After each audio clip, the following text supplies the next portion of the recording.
works up there in, tell me that place again. Where you working in Searcy? It's called The Point, okay, all right. But Bill is an old friend of mine. He and Keesling is Sissy. His wife Sissy is, you worked with us over at Mall Road for many years, and one of the highlights I think remember about Bill was that he was had been in the Navy as an aircraft pilot. And anybody that can land a plane on a running aircraft carrier and survive that's got some skills. But Bill's they have 2 children and half dozen grandkids and a couple of great grands. So he's a family man, and I won't take any more of your time, Bill. It's good to see you and good to have you with us. So come up and do your thing.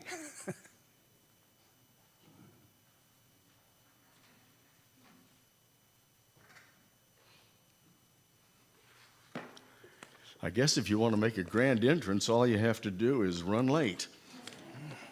The next time I ask somebody not only for directions, but how long it's going to take me to make a drive, I'm going to ask them how fast they normally drive.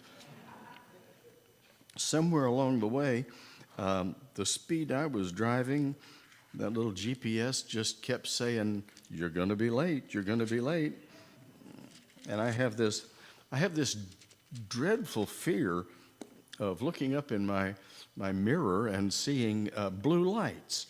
I just don't like that idea at all. So the idea of just throwing all caution to the wind just doesn't seem quite right to me. Scares me, I think is what it's called. But this is one way to shorten the class. You just have the guy show up a little bit late. Where Joe and I used to worship together, one of the elders there would, whose name will be left anonymous, but it sounds kind of like Dennis, knowing that I was allergic to cantaloupe, would often ask me if I wouldn't like some fresh cantaloupe just as I was getting ready to speak. He sort of, I'd say, "What's the matter, Dennis? You want to go fishing?" He'd say, "Mm-hmm." But anyway, I appreciate you waiting. And grab your Bible and turn over to Nehemiah. Hope you haven't had a lesson on Nehemiah in the last few weeks. I forgot to ask. But we'll spend a little bit of time in Nehemiah. Let me see. Is there going to be a buzzer, a bell? Is somebody going to go like this to tell me it's time to quit? There'll be a...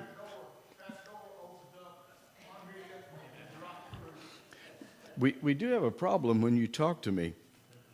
I wear these things called hearing aids now. Didn't wear them when I used to hang around with Joe, but I wear these hearing aids now. And there's a real problem.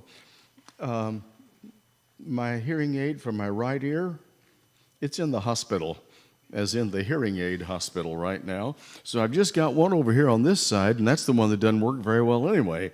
So you can say anything you want to say, and I might or might not hear it. But I hope I would hear a little bit of it. Nehemiah is one of those characters that to me is just such a fascinating guy. The things that go on in his life, and to sort of set the stage a little bit, the children of Israel followed Moses pretty well most of the time through his life. They had their ups and downs, but when Joshua took over, they had some real challenges to stay faithful to the Lord. And we're told in Joshua, the 22nd chapter there, that they remained faithful to the Lord during the life of Joshua, and as long as the elders who had worked with him were still alive.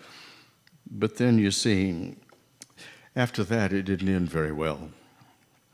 Following that, they had the judges, and they go all the way from Othniel to Samuel, and they have all these judges that try so many different things and do so many different things to try to keep the children of Israel following the Lord, but that didn't end very well either. And then we find out that things just didn't go so well at all, because we're told that they wanted a king, because they did not have a king in Israel in Joshua 21:25.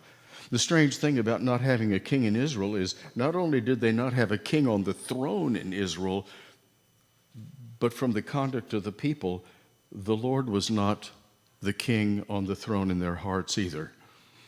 So there was a total absence of following a godly king because they just were not following the Lord as they should. They wanted a king, so eventually they got the king.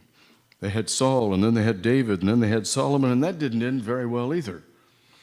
Because by the time all of that was over, Solomon's son followed the advice of his peers rather than listening to wisdom from those who were of age, and Jeroboam ends up taking 10 tribes and going away and leaving Rehoboam with just the 2 southern ones.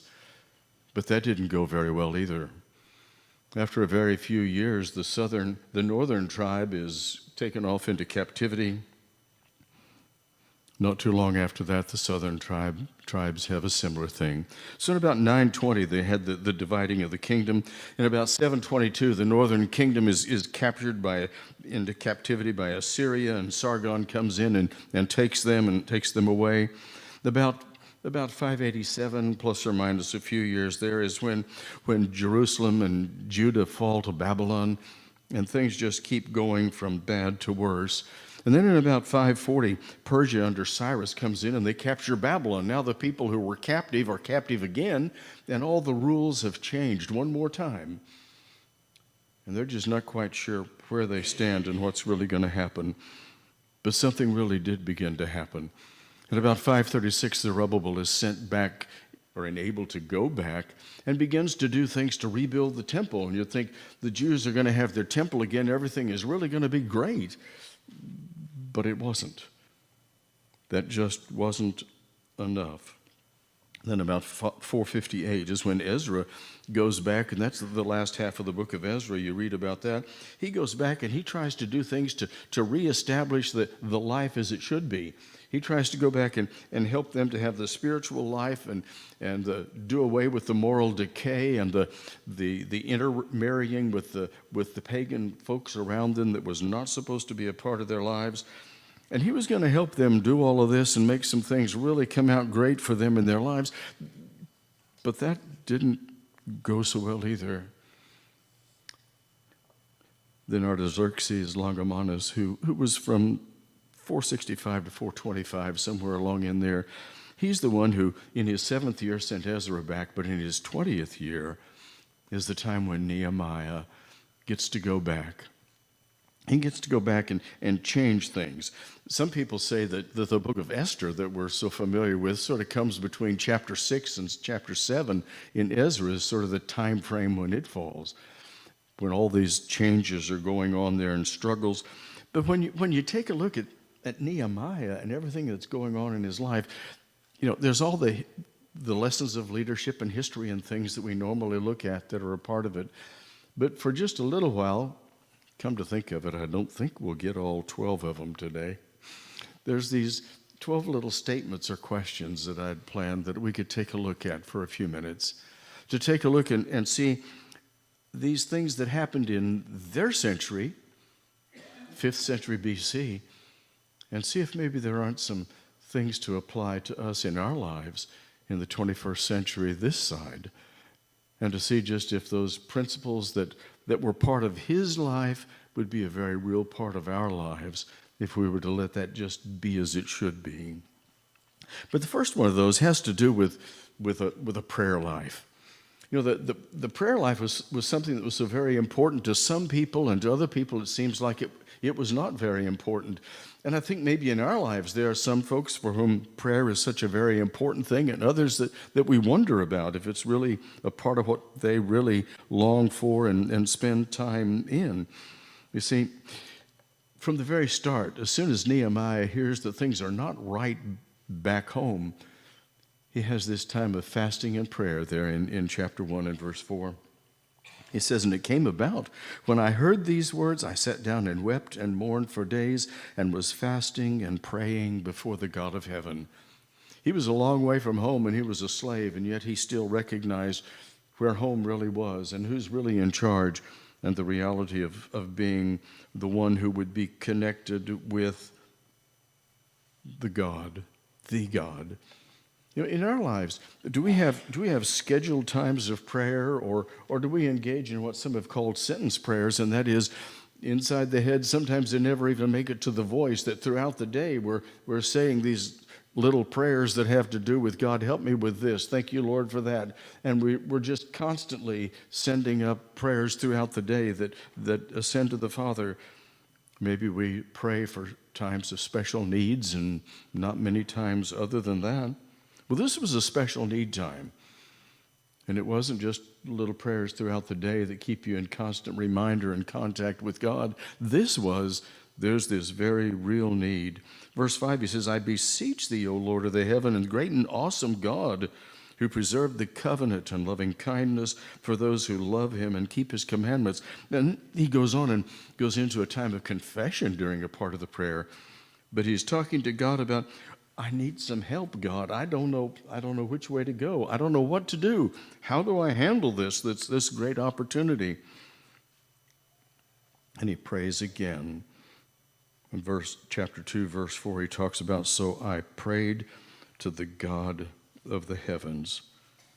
It was so important to him to spend this time in prayer. There's some dozen times throughout the book that it mentions the reality of just how important prayer is. And he proves that reality because he prays. And he records the fact that he was praying.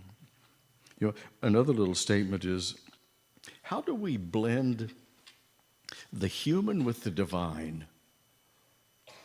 How do we hook together that part which is ours to do and that part which is the Lord's to give or to withhold or to control?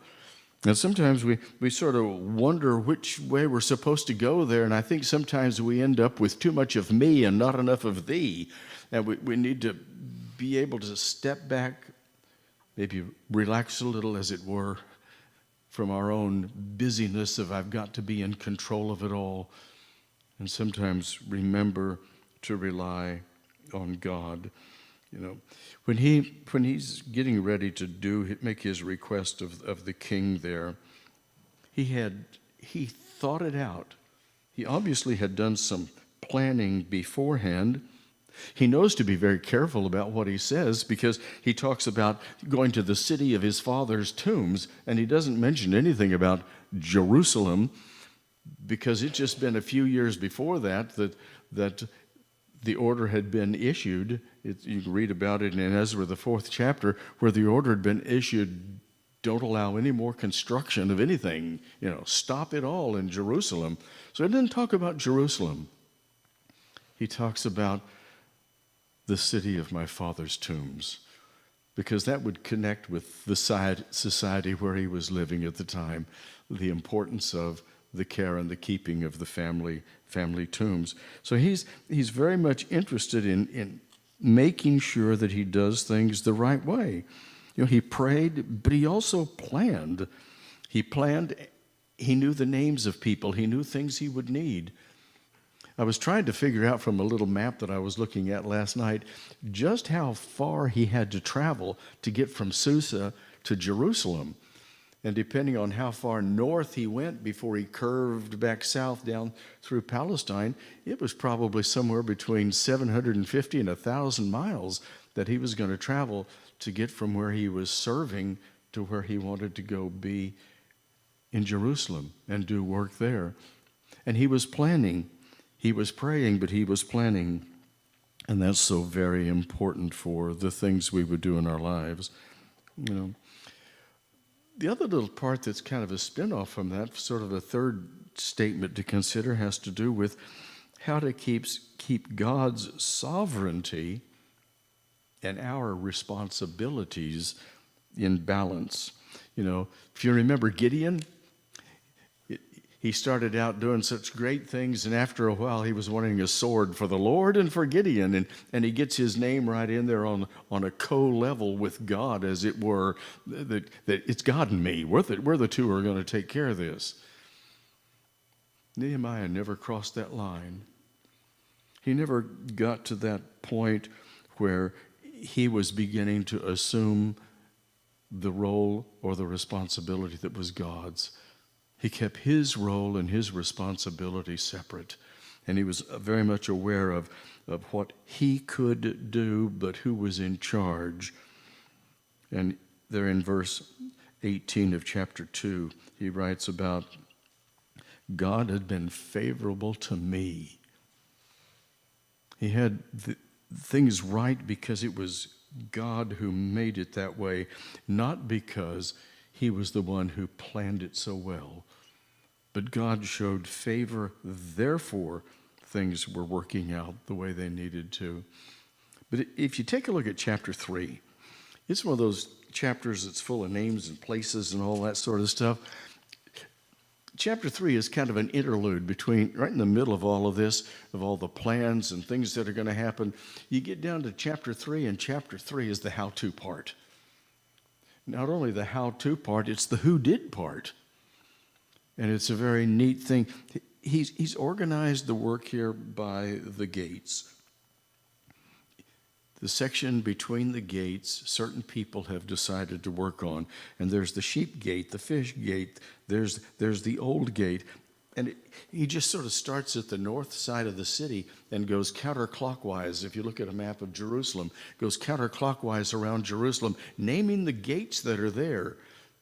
But then he talks about who takes care of each one of these. So the sheep gate, the fish gate, the old gate, the valley gate. By the time he gets down to the south end, it's the refuge gate.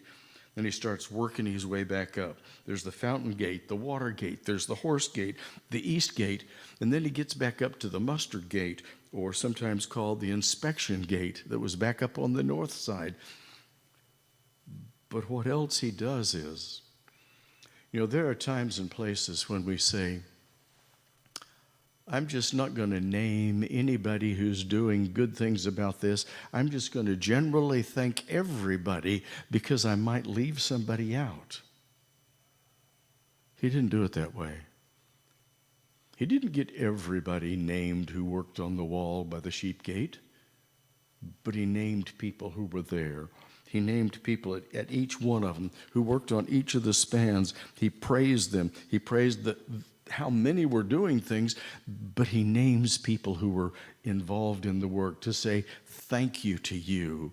Thank you for the work that you're doing. Thank you for the effort that you had there. But when you take a really good look at who all's in that chapter, the people who are rebuilding the wall, can you imagine this mindset that we have of what a high priest looks like, and their robe and all that sort of stuff? Well, he's got the high priest rebuilding the wall. That means somebody out there is carrying blocks and rocks and whatever else, and they've got to do something a little different than look fancy and pretty for the day. We're getting ready to have a little sidewalk put in between our back door and our little shed that we have out behind our house. We've had these pavers there that never stayed level, and the grass in between them was hard to cut and all that.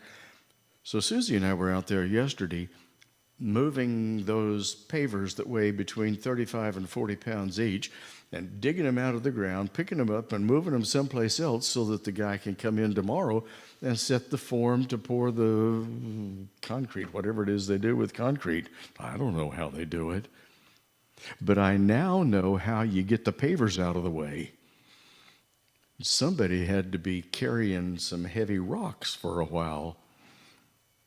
And that tired me out, and we just moved 80 of them at about 40 pounds apiece, picked them up, put them on something, moved them, put them on, carried them a couple of times each.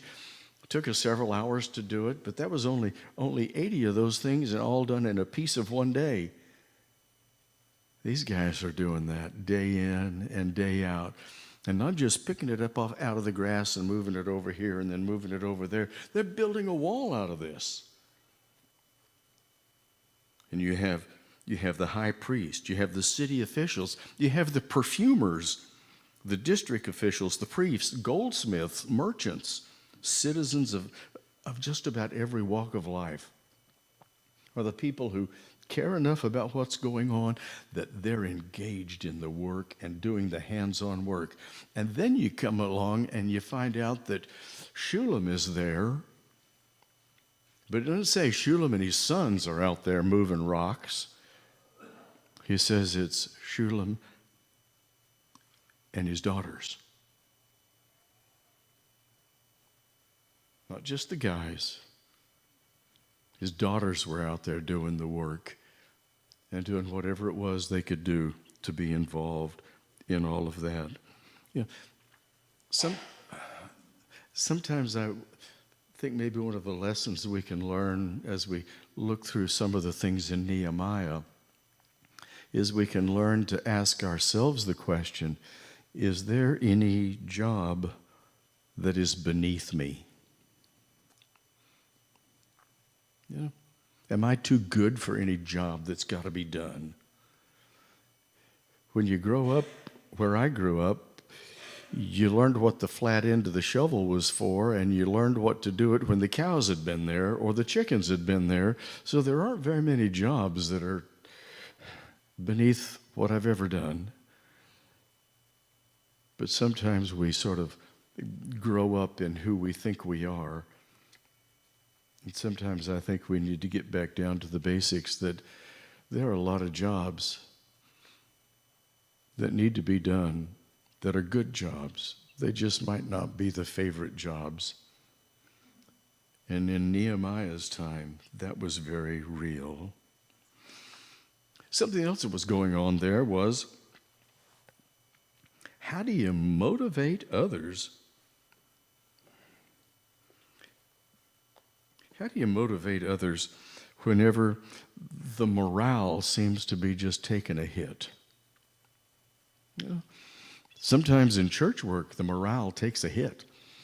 Sometimes some things just don't seem to be going very well, and it really starts going downhill for a while. In his case there in chapter 4, verse 7 and 8, now it came about when Sanballat, Tobiah, the Arabs, the Ammonites, and the Ashdodites heard that the repair on the walls of Jerusalem went on, and that the breaches were being closed, they were very angry.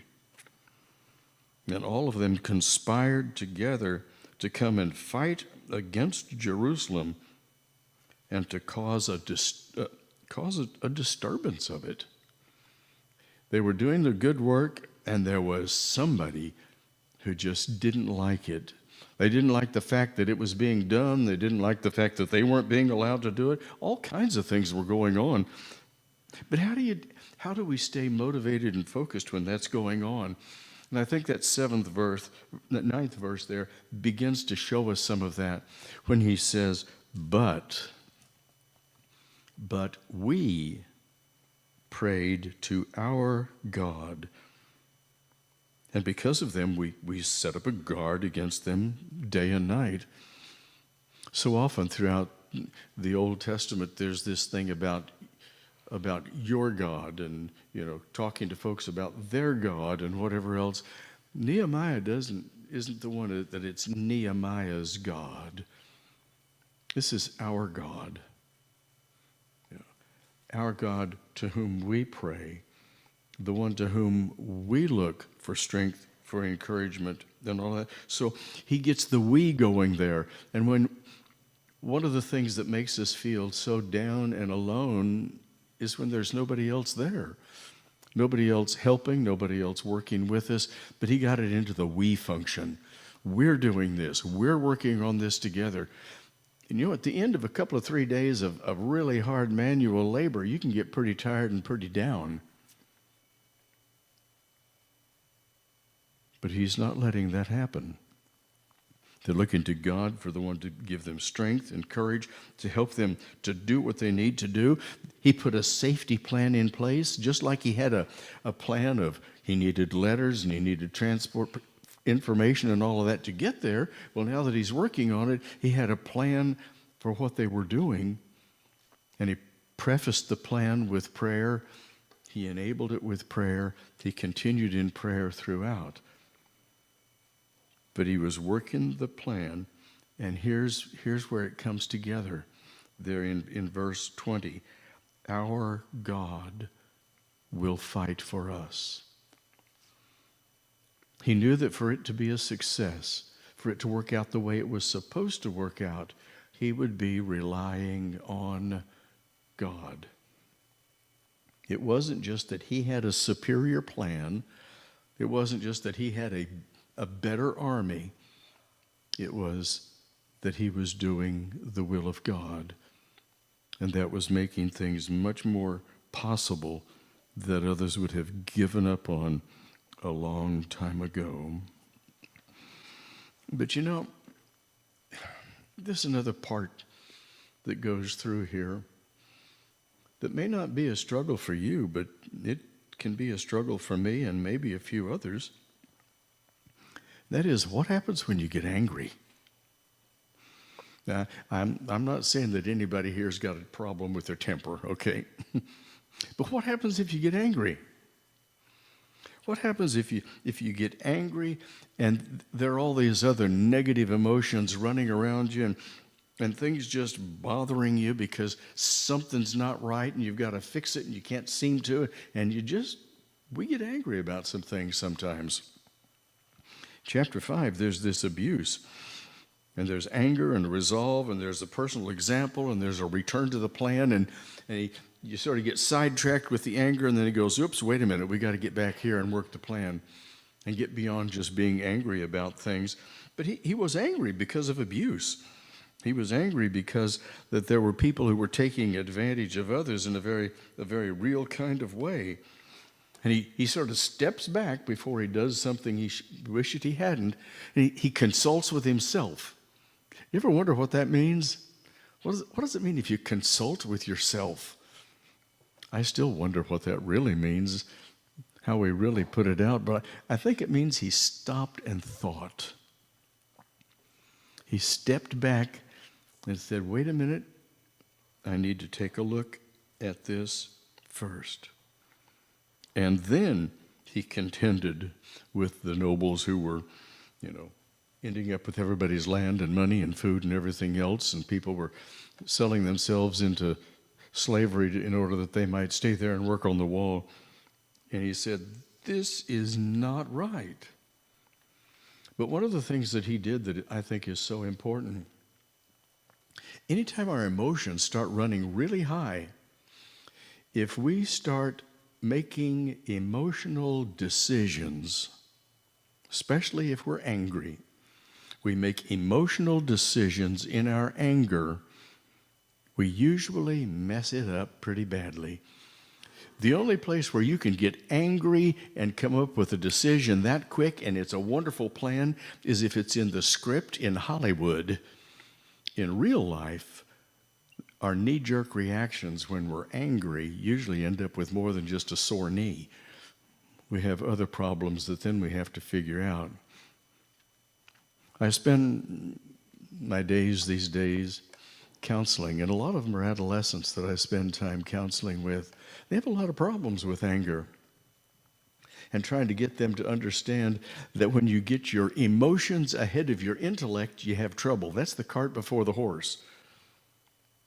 We have to keep our intellect ahead of our emotions so that we can make wise decisions.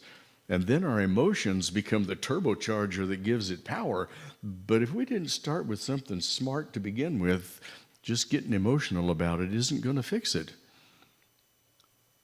Nehemiah started with something spiritual, something connected with God, something that was well planned, well thought, and not a knee-jerk reaction because he got mad at some people. He wanted to make sure whether there was anger or not, there was the right thing being done. That's not always easy to do, but we get to see how Nehemiah did it in a way that really works, in a way that helped facilitate what they were wanting to get done. But it was right on the heels of that we get to see another side of Nehemiah that is just wonderful. Nehemiah gets promoted. He's now going to be made, there in chapter 5, verse 14, he's appointed the governor. All of a sudden, the guy who's the slave and the cupbearer in one country is over in another country, and now he's the top dog. He's the governor. But what does he do? Because now I have made it. I am the one in charge. Not Nehemiah. He doesn't react that way at all.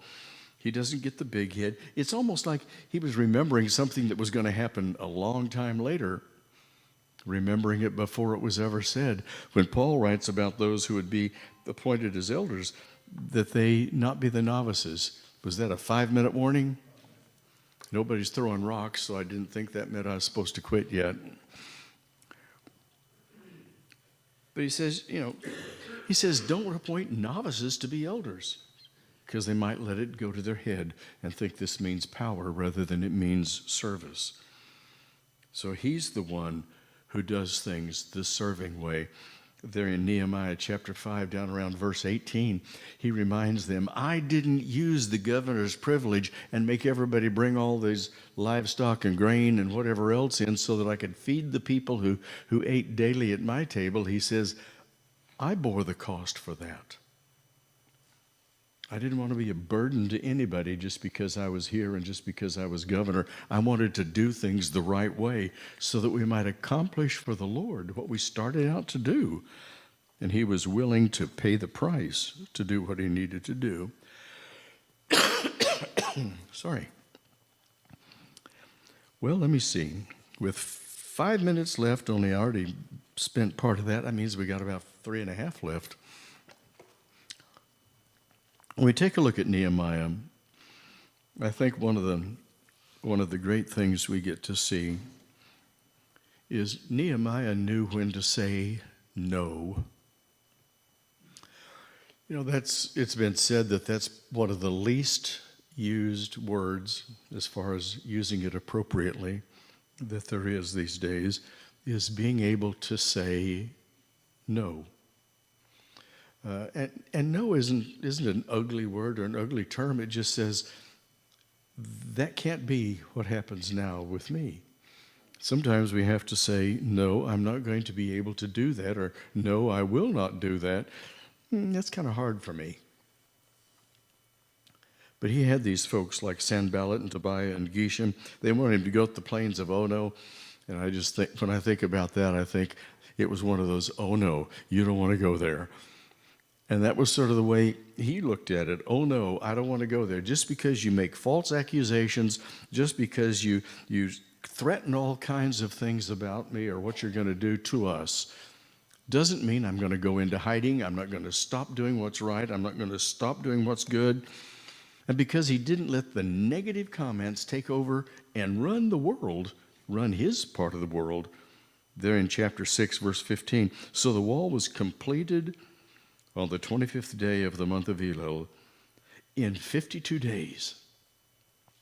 The task that hadn't been done in years, Zerubbabel didn't do it, Ezra didn't do it.